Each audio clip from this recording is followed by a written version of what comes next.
Hello, everyone. Nekozilla here for our inaugural podcast, or Nyancast, if you will. I'm John. And I'm Mike. And today, we're going to talk about conventions, and specifically, how to survive them. This is something we feel could definitely come in handy for new con-goers and veterans alike. So, starting off, Mike, I think one of the biggest things I think people need to do is be prepared. If you're especially going to a convention that's not near you, you're going to want to make sure you get a hotel well in advance and pre-register for your passes. Oh, I totally agree. While you can always make the case for some conventions that getting your ticket at the door may actually be faster, depending on lines, it's no guarantee. I mean, you could spend 5 hours driving there and then get there and not be able to get a ticket. Absolutely. I mean, a lot of conventions, especially bigger ones, a lot of them will do pre-sale tickets. I mean, pre-reg several months in advance. I've seen some conventions, as soon as the convention ends for 1 year, you can pre-reg and also register for your hotel rooms like that next day. And you'll be amazed at how quickly hotels fill up and tickets go away. Oh, I agree. I've done the exact same thing. Like, I've checked out of my hotel and then rebooked it for next year. Sometimes you have to. I mean, some smaller conventions, I mean, I've been able to be able to get a little bit closer, you know, like maybe like 2 or 3 months beforehand. But for anyone that hasn't been to a convention yet, or I mean, if you just started and you've had trouble getting a hotel room, or getting like a weekend pass, we definitely recommend the sooner you can the better, especially with passes. They're cheaper earlier on. Also, it's not something that I've personally ever done, but I have seen lots of people in groups online, on forums, on Facebook, who will, hey, looking for, maybe like a guy, hey, I'm looking for other guys that are maybe going to a convention to split a hotel room from.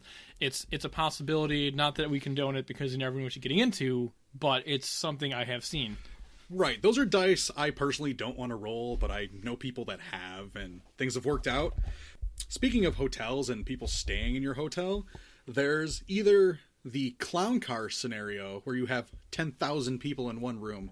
Actually, okay, maybe not that many, but the most I've seen in one room was 15. And then sometimes it's just where hey, I want a comfy bed. So you just kind of split it with like 2 to 4 people. Yeah, my first convention was Anime North back in 2004. So, I mean, that's 13 years ago. And the first couple years we went, we definitely shoved 6 to 8 people in a room. And you know what? Like, again, not that I necessarily condone doing that. It's one of those things where some hotel staff is just more on point than other ones. I have seen people be expelled from their room.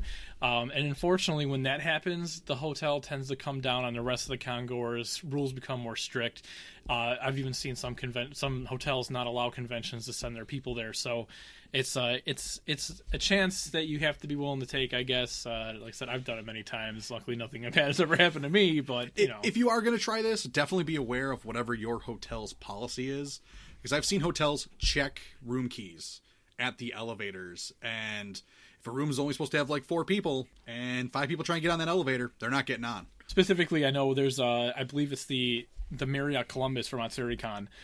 They're one, they do everything right by the books. They'll make sure they'll have posted security outside to make sure you got your hotel room key. So unfortunately, even if you forget your key, that can be an unfortunate scenario as well. But other cons are very different. So again, it's best maybe if you're going to get a room in a hotel, if you know anyone that's gone, maybe check with them just to kind of see how things go before you decide to take that chance. Because I'll tell you, when my first con came and I was in college and I didn't have much money, splitting $150 a night between 6 to 8 people was far better than splitting it between 2 or 3 people. That was just more stuff I can buy at the con and, food, stuff like that. Yeah, you're like, oh, I'll sleep in the tub. I don't care. Exactly. And I know people that have actually done that. On top of that, I mean, those are 2 big things you should start off with. I think another thing, too, is when it comes to food, drinking, like keeping hydrated, like especially if you're going to a summer convention, from firsthand experience, I have a few friends that can attest to this. Again, this is Anime North 2005 or 6. One of those years, it was pushing 90 degrees. It was hot. I was dressed in all black, and I passed out unconscious in the parking lot of the Crown Plaza Hotel. And it's just, when you go, you want to make sure that, you dress according to the weather. If it's going to be like over 90 degrees and you're wearing a lot of heavy stuff, if a big cosplay that has like armor, stuff like that, just be aware of the weather, drink a lot of water, keep yourself hydrated, make sure you're eating and everything. You don't want to pass out. Right. And the hotel staff may not even be that concerned. I mean, I remember running for help and the hotel staff came out, looked at you, John, and went, he'll be all right. By the way, can I have a picture? Pointing to me who was dressed up at the time. And I'm like, okay. Yeah, I mean, things have changed. A lot of cons do have like they'll have medical stations, whether it's kind of like someone that came from outside or other. But you don't want to chance it. Just like a random side story was, again, this is probably 2000. I want to say maybe 2007 or 8 even. When I was at the con, I had sandals on, which was a terrible idea. I don't recommend it. And I hit my foot on a tall curb and I gashed the bottom of my toe open. And luckily, there were 2 cosplayers who were cosplaying as Nurse Joy from Pokemon and actually were real medical professionals, and they happened to have a medical kit and bandaged me up, and I was like, that's ironic and cool. So you had your own personal Pokemon center. Exactly. So let's let's make sure that you want to make sure that you are staying hydrated. Be careful. I mean, if it's a colder convention, again, you don't want to be wearing shorts in the middle of winter. Right. I mean, people do it, especially if you got a cosplay and you want to look cool and you don't want to be wearing a coat. If you're going to be dressing up as Gray Fullbuster and you're going to be going out in like, minus 20 degrees, maybe you should not decide to go naked. So yeah, that would be good. And as far as hydration, most conventions, most of the bigger ones anyway, actually every bigger one I've seen, they all have like water stations set up so you can get water. It's not exactly a issue of you can't find water. It's just make sure you drink it, because you're going to be too busy doing everything else. You're like, I'll be fine. And then eventually you're going to crash. Yeah, I've definitely seen that before. I've done it before. That's another big one is food. I mean, most conventions, like some conventions, if you're lucky, will have a food court or something that's nearby. Again, I'm going to refer to the Columbus Hyatt, where they have a built-in food court, and that's just perfect for that convention. Other ones, Anime North, Youmacon, in Detroit, like a lot of these different conventions, like they may have some options inside, but you're probably going to have to walk, but you're going to have stuff within walking distance. Just make sure that you are eating. I know you may want to save all of your pennies for that awesome figurine or CD or wall scroll, but if you don't eat, you're not going to have the energy, so be prepared. I've even seen some people bring their own food. If you want to bring your own food, keep maybe a cooler or something in your hotel room. Yeah, that's where it comes with checking out your hotel. I mean, if your hotel is a fridge, jackpot, because then you can either save food that you didn't eat at a restaurant, or you can bring your own stuff. I've seen people make ramen in the coffee pot. I've seen people do all sorts of things. Speaking of food and hotels and all that stuff, are you familiar with the 6-2-1 rule, John? No, I'm not. You're looking at me like I have 3 heads now, but no. Yeah, no. It's a pretty well known rule. The 6-2-1 rule. Every day you should get at least 6 hours of sleep, 2 meals, and 1 shower. Just to maintain. Yes. Just to maintain yourself, because if you go all day without eating, eventually you're going to crash. If you don't get enough sleep, you're going to be either miserable or you're just going to pass out at an inconvenient time. And showering's always a good thing. Yeah, that brings me to my next big point is people. Hygiene is huge, and it's severely neglected at conventions. A big problem, I mean, con stench is unfortunately a real problem. And you know what? It's not something new. It's not something old. It's something that's always happening all the time. Luckily, I mean, it's not like you go into a dealer room or a crowded room and all you can smell is like someone stink. But, I can't tell you how many times I walked by someone, you're like, wow, that person clearly does not have the time to take a shower. So, and I understand that, like, usually these costumes are very big and cumbersome and you can sweat as you're moving around, or a lot of these conventions are in summer. So it's one of those, like, yeah, okay, I get it. Sometimes it's inevitable. But if you're not showering during the weekend, or you're going to be like, I'm going to spend the whole weekend in my car because I don't want to pay for a hotel. This is bad, people. Don't do it. I've actually seen people cosplay as Constench as a joke, and they're like this big green monster with a sign that says Constench. It'll kill people. Yeah, it definitely will. So please, everybody, it's like a public service announcement from us and like all the other people who go to conventions. Please shower, brush your teeth, keep up that hygiene, wear deodorant, all that good stuff. I know some people are going to sweat, especially if you're cosplaying, but it's not that hard to take care of yourself. But other than that, I mean, some of the stuff to get into is honestly, like, there's a lot of stuff to do at a convention. But while there's a lot of stuff to do, a lot of times you find yourself with downtime. You might be looking at the schedule and realize, wow, there's like a solid hour to an hour and a half in between what I want to do. I've been through the dealer room. What am I going to do to entertain myself? And you know, food. Food, yeah. Well, that's usually a good time to plan your meals, like in between stuff. But otherwise, you know what? Like I make sure I have like my 3DS on me or my PS Vita. Having a portable game system or a book or something to do really can pass the time. Also, I mean, especially, sorry, don't mean to cut you off there, but especially a 3DS. Conventions are a treasure trove for street passes. Absolutely. I fill up literally I can put my 3DS down and 10 minutes later it's full again, and it's great because I've unlocked a lot of regions I probably normally wouldn't have been able to unlock, which is great. But, you know, that's if you have a 3DS. But also I think, you know, going with friends or people you know is also a really big thing. I do know some people who go to conventions by themselves, and you know what?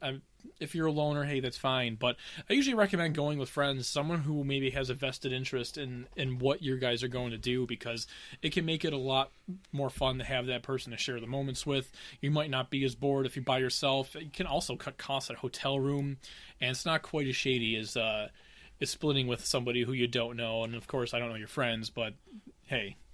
Yeah, I would assume you can trust your friends. That's why they're in the category of friends.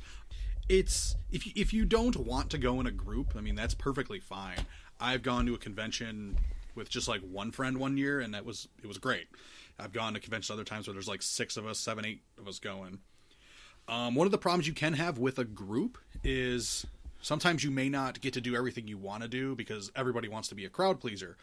Nobody wants to be like, well, screw you guys, I'm going to go off and see this panel I really want to, even though nobody else wants to go see it. So you end up compromising, and then you end up like not doing a lot of the stuff that you wanted to do because you don't want to hang out as a group. I mean, it's perfectly fine to go off and do your own thing. I've done that myself, and it's been a lot of fun.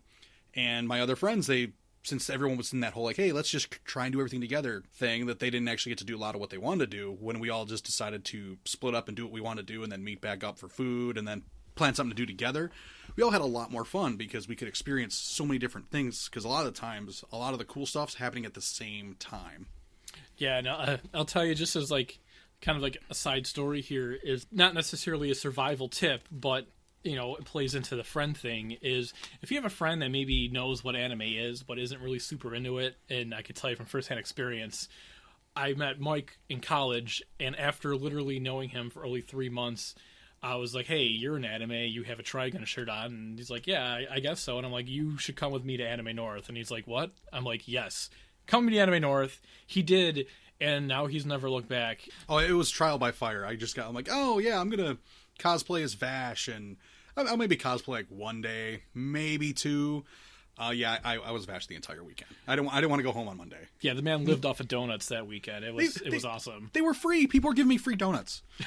So, I mean, shows maybe if you have a friend who's on the cusp, or, you know, they know what it is, they're not super big into it yet, hey, bring them along. If they're willing to give it a shot, you can make a believer out of someone, because conventions are a very unique atmosphere that has been a part of my life since 2004. So, I mean, it's something a lot of fun.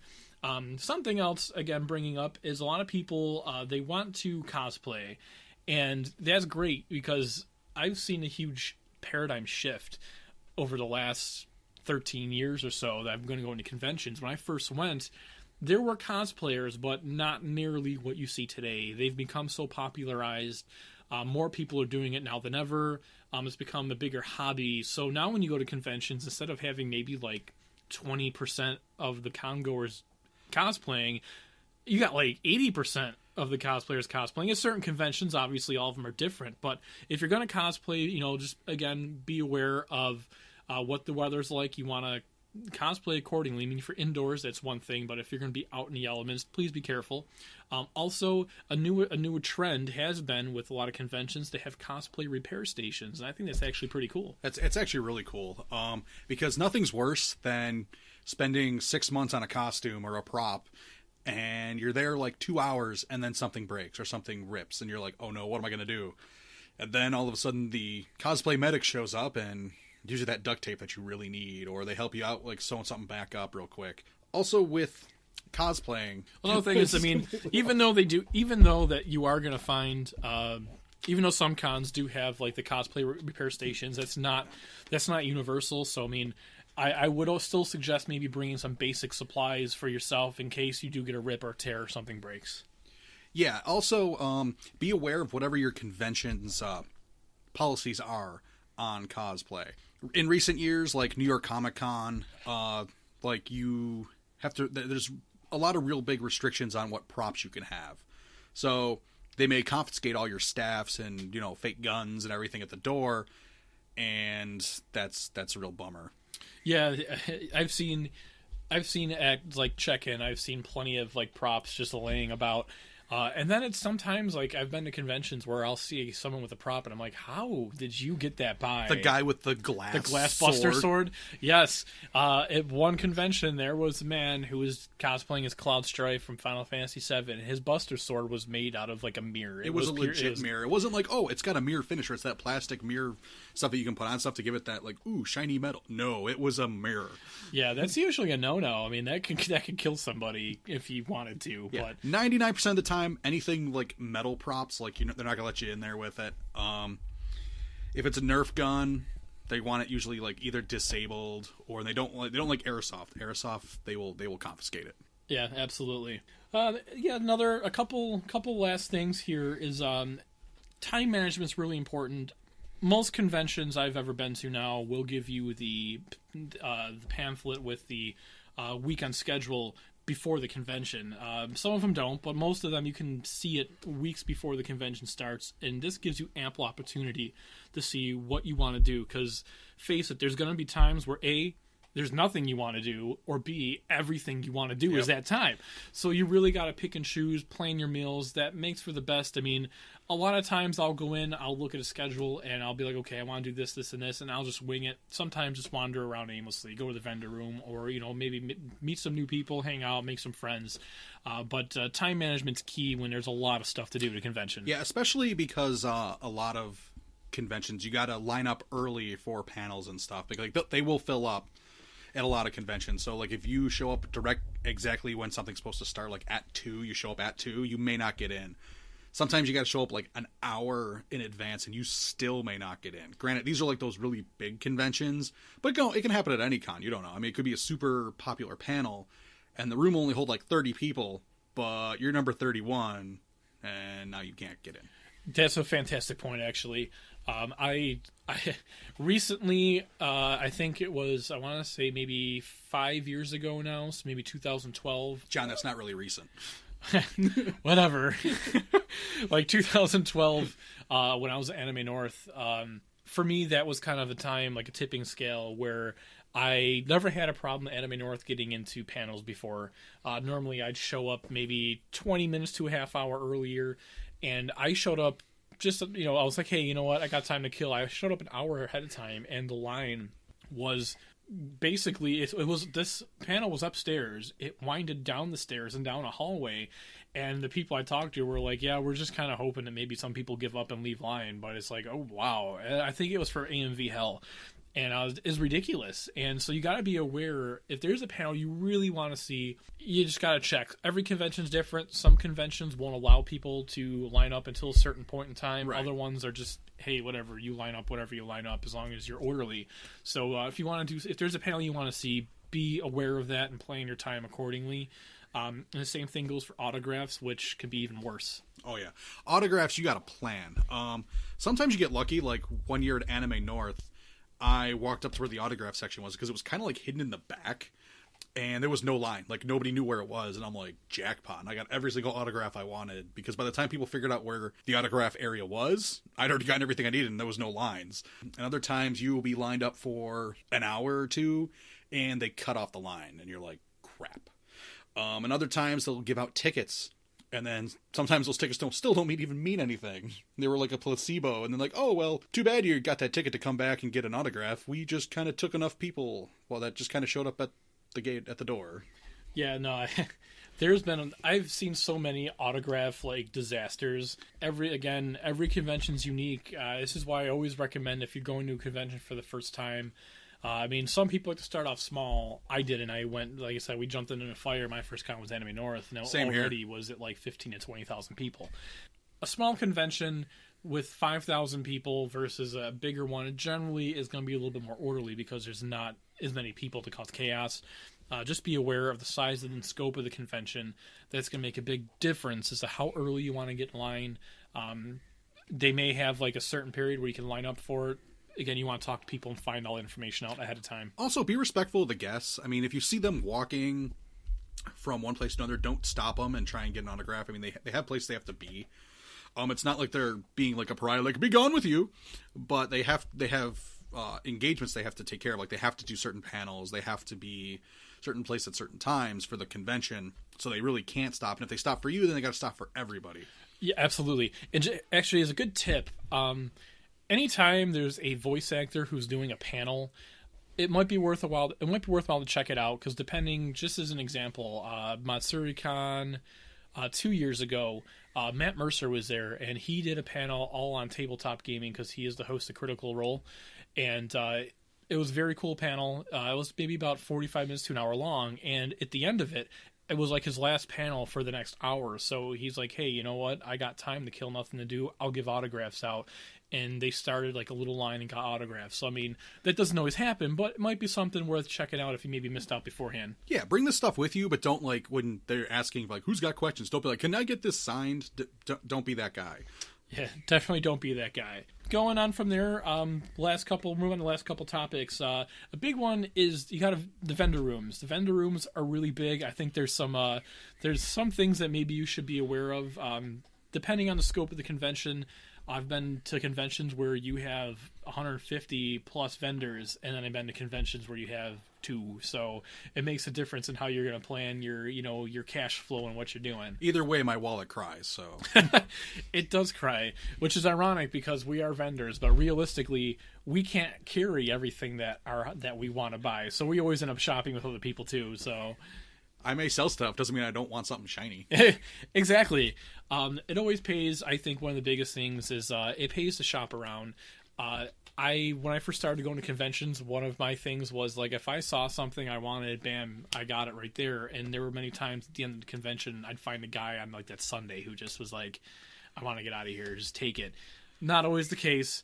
And you know what? If there's something that you know is rare and you might not be able to find it, you know what? It probably is. You should probably grab it, but always be aware, that it does help to shop around at least for that first hour or two while you're in a vendor room. I do enjoy the hunt because you end up finding a lot of stuff in convention dealer rooms that you normally don't see online or anything like that, because people go to conventions with stuff that's been sitting in their store for a while that they didn't even realize they had in the back room. Like, oh, well, I still got this. Well, I'll see if I can sell it. So sometimes you find those rare gems that you've been looking for a long time, and there it is. There's your holy grail. Oh yeah, absolutely. And you know what? A lot of people underestimate being behind a booth a lot of times at conventions.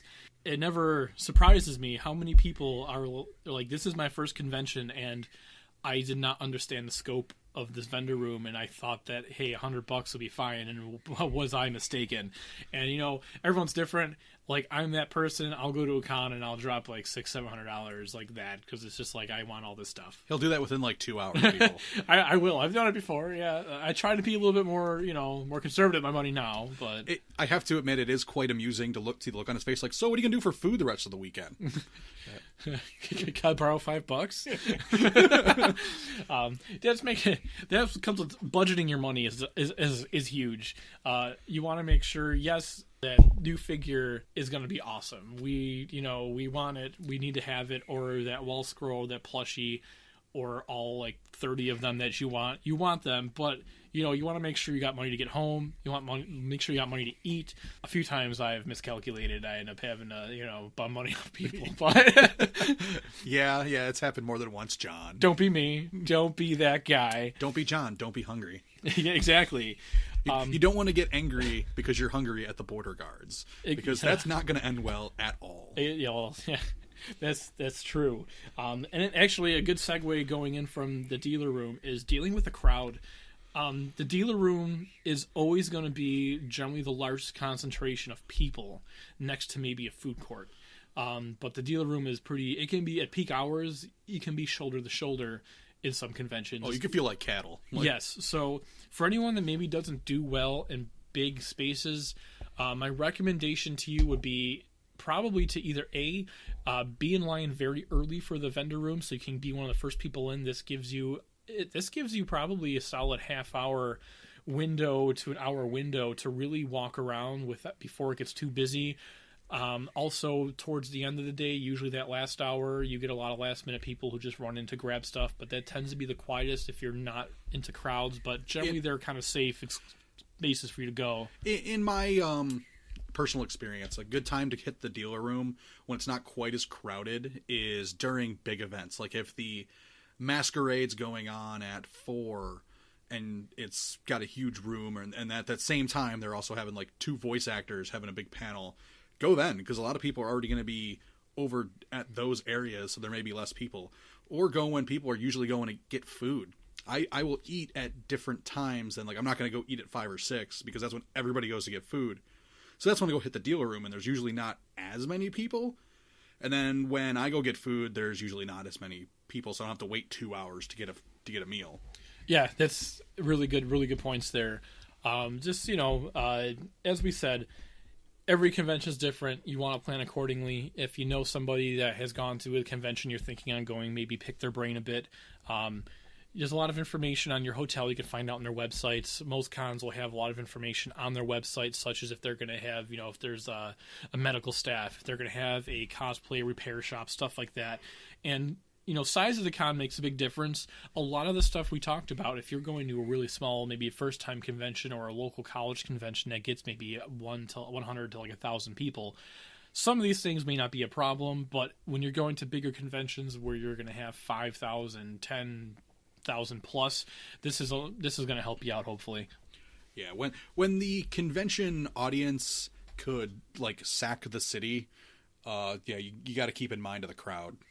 Yeah, absolutely. Any closing statements, Mike? Try not to overpack and try not to underpack. Yes, very. If you overpack, that leaves less room for you to bring stuff back. Yeah, if you overpack, and if you underpack, then that presents its own problems. Because that's when you forget something for your costume, or you forget something that you need. Where's my camera? But also don't overpack, especially with cosplay. It can be really easy to overpack. I've also seen people bring sewing machines. I'm not even kidding. One time I was in a room and there was 2 sewing machines going. I'm like, what is happening? And they were like, well, we didn't finish our costumes. At that point, just wear something else. You shouldn't be spending half the convention being miserable because you're still working on your costume while everybody else is out going having fun. It's actually a lot more common than people think it is. People finishing their cosplay at the convention. I mean, so that's a big thing. Is I guess that's a topic for another time. Yeah. Making sure you got enough time to cosplay. I know what it's like to try doing it last minute because then it usually doesn't happen. But no, it doesn't. Anyways, so hey guys and gals, thank you for tuning in to our inaugural Nyancast. Again, my name is John. And my name is Mike. And we'll be signing off, so until next time, thank you. And don't forget to like, share, and subscribe. Like, share, and subscribe. Like, share, and subscribe. Like, share, and subscribe.